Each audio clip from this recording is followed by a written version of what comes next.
सभी सामान्य शिक्षक साथियों को नमस्कार। सामान्य साथियों, आज की इस वीडियो में बात करेंगे कि उत्तर प्रदेश के परिषदीय विद्यालयों में शिक्षकों द्वारा सारदा कार्यक्रम के अंतर्गत परिवार सर्वेक्षण का कार्य कैसे करना है और कैसे इस कार्य को ऑनलाइन करना है। सर्वप्रथम साथियों, ग्राम पंचायत में जितने भी विद्यालय हैं वे पूरे क्षेत्र को आपस में बांट लें और प्रत्येक क्षेत्र का सर्वे कर लें। सर्वे करने के पश्चात इस सर्वे को ऑनलाइन करना होगा। साथियों, मेरा एक सुझाव है, आप पहले एक परिवार का सर्वे कर लें और फिर उसे ऑनलाइन करके भी देख लें, ताकि ऑनलाइन करने में किन कॉलम की आवश्यकता है और किन कॉलम के बिना आपका काम चल सकता है, इसकी जानकारी आपको हो जाए। सर्वे प्रपत्र और ऑनलाइन में हो सकता है 1-2 कॉलम का अंतर भी हो। तो साथियों, चलिए ऑनलाइन कैसे करना है देख लेते हैं। सबसे पहले prerna.up.in वेबसाइट पर अपने पंजीकृत मोबाइल नंबर के माध्यम से लॉगिन कर लें और लॉगिन करने के बाद इस तरह का इंटरफेस आएगा। यहाँ पर ऊपर 3 लाइन पर क्लिक करेंगे और नीचे स्क्रॉल करेंगे।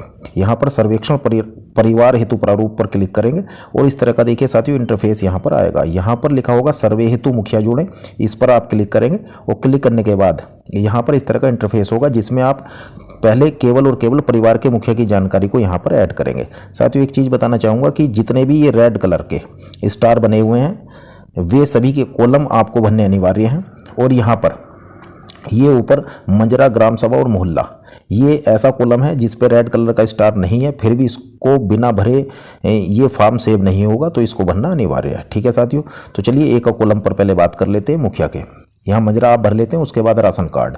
साथियों, यदि राशन कार्ड बना हुआ है आपको प्राप्त हो जाता है तो ऐसी स्थिति में राशन कार्ड नंबर लिख दीजिएगा, और राशन कार्ड नहीं है या राशन कार्ड आपको उपलब्ध नहीं हो पा रहा है तो नंबर लिखने की आवश्यकता नहीं है, इसके बिना भी ये कार्य चल जाएगा। उसके बाद देखिए परिवार के मुखिया का नाम।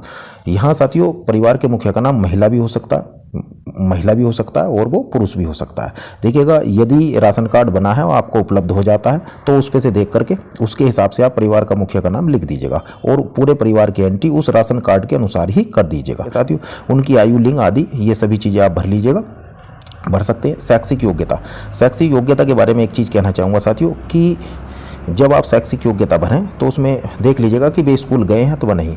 साथियों, यदि स्कूल नहीं गए हैं तभी आप उनको अशिक्षित के रूप में लिखिएगा। यदि वे थोड़ा बहुत स्कूल गए हैं तो उन्हें कक्षा 9 एवं उससे नीचे वाले कॉलम में लिखिएगा, क्योंकि यदि आप अशिक्षित लिख देते हैं तो एक स्थिति ऐसी आएगी कुछ दिन के बाद कि जितने भी अशिक्षित आप इसमें भरेंगे वो सारे के सारे सूची फिल्टर होकर के आपको मिलेगी कि ये सभी अशिक्षित हैं। अब आप इनको NILP ऐप पर एंट्री करिएगा और इनको सबको साक्षर बनाने का काम करिए। ठीक है साथियों, तो इस चीज़ को ध्यान रखते हुए आप भरिएगा। इसके बाद देखिएगा व्यवसाय, परिवार की अनुमानित आय। देखिए, अनुमानित आय पर ज़्यादा बहस करने की आवश्यकता नहीं है। जितनी भी अनुमानित आय, चूंकि सबके द्वारा कम ही बताई जा रही है, तो जितनी भी अनुमानित आय वे बताते हैं उतनी आप एंट्री यहाँ पर कर लीजिएगा। मोबाइल नंबर, घर का स्वामित्व, ये सब चीज़ भरने के बाद यहाँ देखिएगा साथियों BPL और APL। देखिए, यहाँ पर जो कॉलम है हमारे उत्तर प्रदेश के हिसाब से BPL APL बिल्कुल ख़त्म है। यहाँ पर हमारे यहाँ जो कार्ड चल रहे हैं वो पात्रग्रस्ती और दूसरा चल रहा है अंत्योदय कार्ड चल रहे हैं। ठीक है साथियों, यहाँ पर ना तो पात्रग्रस्ती का कॉलम है और ना ही यहाँ पर दूसरा कॉलम है। तो ऐसी स्थिति में हम, और ये भी दिया हुआ है कि यहाँ पर APL या BPL यदि आप एंट्री नहीं कर रहे हैं तो आगे सेव भी नहीं होगा। तो ऐसी स्थिति में मेरा सुझाव है साथियों, जिन भी परिवार के पास अंत्योदय वाला कार्ड है उनको आप BPL भर दीजिएगा, और जिनके पास पात्रग्रस्ती वाला है उनको आप APL भर दीजिएगा, और जिनके पास कोई भी राशन कार्ड नहीं है उनको भी आप APL ही भर दीजिएगा। ठीक है साथियों, ये व्यवस्था मैं जब तक के लिए बता रहा हूँ जब तक यहाँ ये दोनों कॉलम ही APL और BPL आ रहे हैं। यदि इनके बाद, इस वीडियो के बाद कोई कॉलम इसमें ऐड हो जाता है तो उस ऐड किए गए कॉलम के हिसाब से आप यहाँ पर भर लीजिएगा। उसके बाद साथियों यहाँ पर देखिएगा पता, मकान नंबर सहित मांगा है। अगर मकान नंबर नहीं भी है तो ऐसी स्थिति में साथियों ये सेव हो जाएगा, आप ऐसे ही लिख दीजिएगा। इसके बाद साथियों परिवार में अन्य सदस्य कितने हैं। तो देखिए साथियों यहाँ पर मांगा गया है कि परिवार में अन्य सदस्य कितने हैं।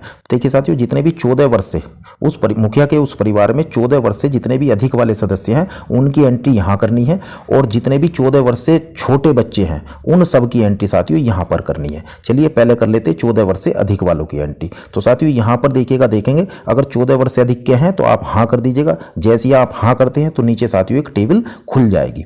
इस टेबल में देखिएगा साथियों यहाँ पर 1 लिखा हुआ है, तो ये एक कॉलम खुल रहा है। आप देखिएगा आपके पास परिवार में 14 वर्ष से ऊपर के कितने सदस्य हैं। सपोज करिएगा 3 सदस्य हैं तो आप यहाँ पर 3 भरिएगा। जैसे ही आप 3 भरने के बाद बाहर कहीं भी क्लिक करते हैं तो ये 3 लाइन नीचे साथियों भरने के लिए आपको मिल जाती हैं। अब यहाँ पर तीनों में देखिए नाम भरिएगा, आयु भरिएगा, लिंग भरिए, मोबाइल नंबर यदि है तो भर दीजिएगा और अगर नहीं है तो ऐसी स्थिति में मत भरिएगा। ठीक है साथियों। वैवाहिक स्थिति, शैक्षिक योग्यता, ये सभी चीजें भरने के बाद मुखिया से संबंध, मुखिया से संबंध क्या है तो देखिएगा अब सपोज करो महिला मुखिया है, ठीक है, और आपने यहां पर भरा है महिला के पति का नाम यहां पर लिखते हैं पहले नंबर पर, तो मुखिया से संबंध क्या हुआ, पति। भाई मुखिया जो है, मुखिया से संबंध क्या है, उसका पति हुए। ठीक है। उसके बाद मान लिया मुखिया महिला है, अब उसके आप बेटे की एंट्री नीचे कर रही हैं तो यहां पर मुखिया से संबंध उसका क्या हुआ, वो उसका पुत्र हुआ। तो यहां पर देखिएगा मुखिया से संबंध में आप लिखेंगे पुत्र। ठीक है साथियों। तो इस प्रकार से कर लीजिएगा। अगर कोई त्रुटि है तो यहां से रिमूव भी आप कर सकते हैं। इसके बाद नीचे यहां पर साथियों देखिए जितने भी 14 वर्ष से कम के बच्चे हैं उनकी एंट्री यहां करनी है। यहां करने के लिए आप यहां पर यस करेंगे और यस करने के बाद देखिएगा नीचे कॉलम, नीचे देखिएगा ये 14 वर्ष से कम वालों के लिए ये कॉलम खुल गया है। यहां पर देखिएगा इसमें आप इस स्थान पर भर लीजिएगा 1 या 2 या 3 जितनी भी संख्या बच्चों की है उतनी यहाँ भरनी होगी, उतने ही कॉलम ताकि नीचे आपको मिल पाए। सपोज करिएगा 2 बच्चे हैं 14 साल से तो कम वाले, तो उनकी मैंने 2 की एंट्री करी। बाहर कहीं भी क्लिक करूंगा तो आप देखेंगे नीचे 2 एंट्री खुल जाती हैं। अब यहाँ पर बच्चे का नाम, आयु और अन्य विवरण ये भर लीजिएगा। मुखिया से संबंध उसी हिसाब से भर लीजिएगा। सपोज करो मुखिया है और मुखिया का यहाँ आप भर रहे हैं पोता, तो यहाँ पे पौत्र आप जो है संबंध सेलेक्ट कर लीजिएगा। ठीक है साथियों। इसके बाद क्या बच्चा किसी विद्यालय में नामांकित है। देखिए इस कॉलम में मेरे हिसाब से एक चीज और जुड़नी चाहिए थी, यहाँ क्या, विद्यालय ऑब्लिक आंगनवाड़ी केंद्र। ठीक है। तो यहाँ पर ध्यान देंगे साथियों, यदि वो बच्चा किसी भी आंगनवाड़ी केंद्र में पंजीकृत है तो भी आप यहाँ पर हाँ भरिएगा, और यदि बच्चा किसी विद्यालय में पंजीकृत है तो भी आप हाँ करिएगा।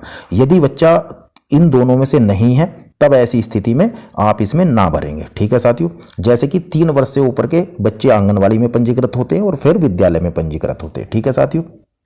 तो यहां पर देखिए यदि हाँ आपने भर दिया है तो ऐसी स्थिति में आगे की कक्षा भरिएगा, कौन सी उसकी कक्षा है, बाल बाटिका है, जैसे कि यहां पर देख लीजिएगा बाल बाटिका है या अन्य है, वो डिटेल यहां पर खुल करके आएंगी। ठीक है साथियों। इसके बाद विद्यालय का प्रकार कौन सा है, प्राइवेट है या सरकारी है। U- कोड आंगनवाड़ी केंद्र, देखिएगा साथियों यहां पर साथियों यदि आप U- कोड आपको मिल जाता है, ठीक है, और आप यहां भर देते हैं तो तुरंत ही इसके आगे और बाहर कहीं भी क्लिक करते हैं तो उस विद्यालय का नाम यहां पर स्वतः ही लिख करके आ जाएगा, आपको लिखने की आवश्यकता नहीं है। ठीक है साथियों। इसी तरह से आंगनवाड़ी केंद्र का कोड यदि आप यहां भरते हैं तो यहां पर उसका नाम स्वतः ही लिख करके आ जाएगा। लेकिन यदि आंगनवाड़ी केंद्र का कोड या U- आपको नहीं मिलता है तो ऐसी स्थिति में परेशान ना हो, आप यहां पर सीधा उस विद्यालय का नाम या आंगनवाड़ी केंद्र का कोड भर देंगे और इसको नीचे फाइनल सेव कर देंगे। ठीक है साथियों। एक चीज़ और, एक यहाँ पर मेरा सुझाव रहेगा, जो भी आपके शिक्षक संकुल साथी हैं वे उनके मध्य में U- का बंटवारा हुआ है विद्यालयों के लिए, तो ऐसी स्थिति में अपने विकास क्षेत्र के जो कंप्यूटर ऑपरेटर हैं उनसे भी आप कह सकते हैं और अपनी न्याय पंचायत के शिक्षक संकुल से भी आप अपनी पूरी न्याय पंचायत के जितने भी प्राइवेट या एडिट या जो भी विद्यालय हैं उन सभी के U- की सूची आपको उनसे मिल सकती है, तो वहाँ से ले सकते हैं और यहाँ पर U- की एंट्री आप कर सकते हैं। U- की एंट्री के बिना भी साथियों कार्य होगा। तो इस प्रकार से यहाँ से नीचे से आप फाइनल सेव करेंगे। फाइनल सेव करने के पश्चात ये एक परिवार के सर्वे की एंट्री साथियों पूरी हो जाएगी और इसका जो एनालिटिक्स है, इसकी जो रिपोर्ट है वो भी साथियों यहीं पर आपको प्राप्त हो जाएगी। यहाँ पर देखिएगा पूरी रिपोर्ट आ जाएगी और इस यहाँ से सर्वे हेतु मुखिया जोड़े, यहाँ से आप दूसरे परिवार के मुखिया को जोड़ सकते हैं और अपना कार्य पूर्ण कर सकते हैं। इन्हीं शब्दों के साथ मैं अपनी वीडियो को समाप्त करता हूं। जय हिंद। यदि साथियों वीडियो अच्छी लगी हो, आपको लाभ मिला हो तो इस वीडियो को कृपया लाइक करें, सब्सक्राइब करें, शेयर करें। धन्यवाद।